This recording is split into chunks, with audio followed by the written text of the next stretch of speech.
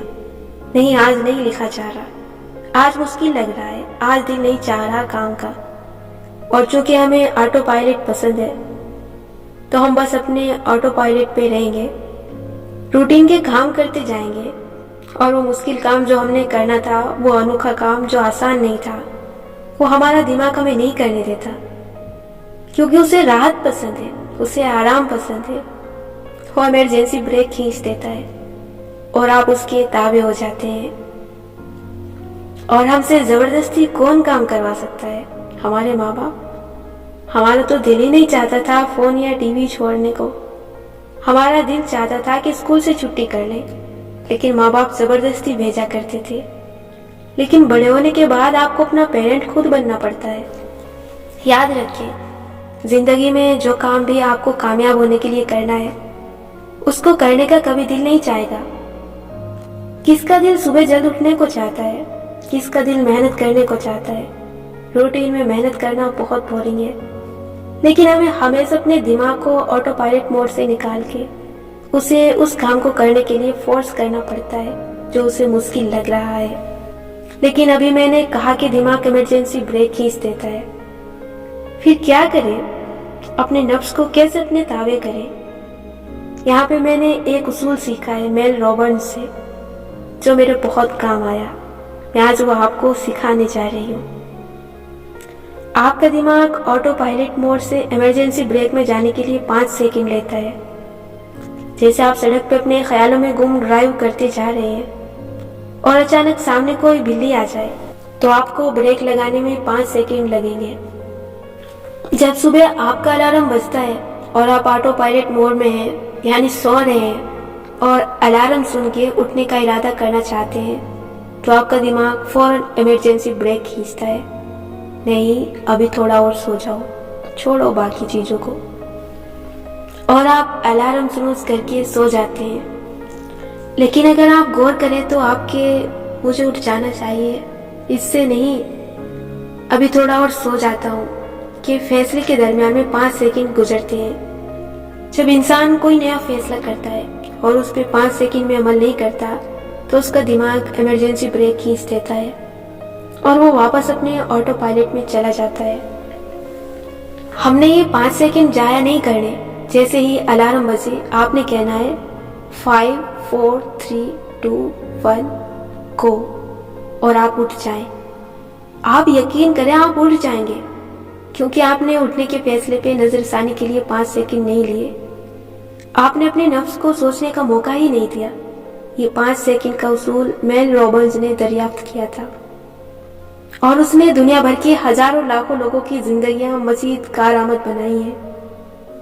کلیہ یہ ہے کہ جب بھی کسی کام کا ارادہ کریں، اس پہ 5 سیکنڈ میں عمل کریں.